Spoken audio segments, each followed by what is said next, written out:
Social മീഡിയയിൽ ഇപ്പോൾ നിങ്ങൾ ഈ ദൃശ്യം കണ്ടിട്ടുണ്ടാകും. ആയിരക്കണക്കിന് പെൻഗ്വിനുകൾ കടലിലേക്ക് പോകുമ്പോൾ കൂട്ടം തെറ്റി പർവ്വതനിരകളിലേക്ക് ലക്ഷ്യമില്ലാതെ നടന്നു പോകുന്ന ഒരു പെൻഗ്വിൻ. ഇൻസ്റ്റഗ്രാമിലും ടിക്ടോക്കിലും നിഹിലിസ്റ്റ് പെൻഗ്വിൻ എന്ന പേരിൽ വൈറലായ ഈ വീഡിയോ ലക്ഷക്കണക്കിന് ആളുകളെയാണ് ഇന്ന് ചിന്തിപ്പിക്കുന്നത്. ആരാണ് ഈ പെൻഗ്വിൻ? എന്താണ് അവന്റെ ലക്ഷ്യം? യഥാർത്ഥത്തിൽ ഈ ദൃശ്യങ്ങൾ പുതിയതല്ല.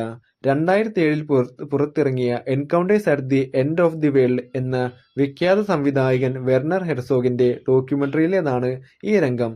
അന്റാർട്ടിക്കയിലെ പെൻഗ്വിനുകളുടെ ജീവിതം പകർത്തിയ അദ്ദേഹം അപ്രതീക്ഷിതമായാണ് ഈ ഒരു കാഴ്ച കണ്ടത്. സാധാരണയായി പെൻഗ്വിനുകൾ തീരത്താണ് താമസിക്കുന്നത്. അവിടെയാണ് അവയ്ക്ക് ഭക്ഷണവും അതിജീവനത്തിനുള്ള സാഹചര്യങ്ങളും ഉള്ളത്. എന്നാൽ ഈ പെൻഗ്വിൻ തന്റെ കൂട്ടത്തെയും ഭക്ഷണത്തിനുള്ള ഏക വഴിയായ കടലിനെയും ഉപേക്ഷിച്ച് 70 കിലോമീറ്ററോളം അകലെയുള്ള മഞ്ഞുപർവ്വതങ്ങളിലേക്ക് യാത്ര തിരിക്കുകയാണ്.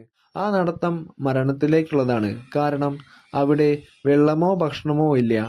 അതുകൊണ്ടാണ് വെർണർ ഹെർസോഗ് ഇതിനെ ഡെത്ത് മാർച്ച് എന്ന് വിളിച്ചത്. എന്തുകൊണ്ടാണ് 19 വർഷങ്ങൾക്ക് ശേഷം ഈ വീഡിയോ വീണ്ടും ചർച്ചയാകുന്നത്? ആധുനിക മനുഷ്യന്റെ ഏകാന്തതയും മടുപ്പും അർത്ഥശൂന്യമായ ഓട്ടങ്ങളും ഈ പെൻഗ്വിനിലൂടെ പലരും തിരിച്ചറിയുന്നു. ജോലിഭാരം, മാനസിക സമ്മർദ്ദം, സമൂഹത്തിന്റെ നിയമങ്ങളിൽ നിന്നുള്ള ഒളിച്ചോട്ടം എന്നിവയെയൊക്കെ ഈ പെൻഗ്വിൻ പ്രതിനിധീകരിക്കുന്നുവെന്ന് ആളുകൾ കരുതുന്നു. നിഹിലിസം അഥവാ ജീവിതത്തിന് അർത്ഥമില്ല എന്ന ചിന്താഗതിയുമായി ഇതിനെ ചേർത്തുവെച്ചാണ് സോഷ്യൽ മീഡിയ ഇതിനെ ആഘോഷിക്കുന്നത്.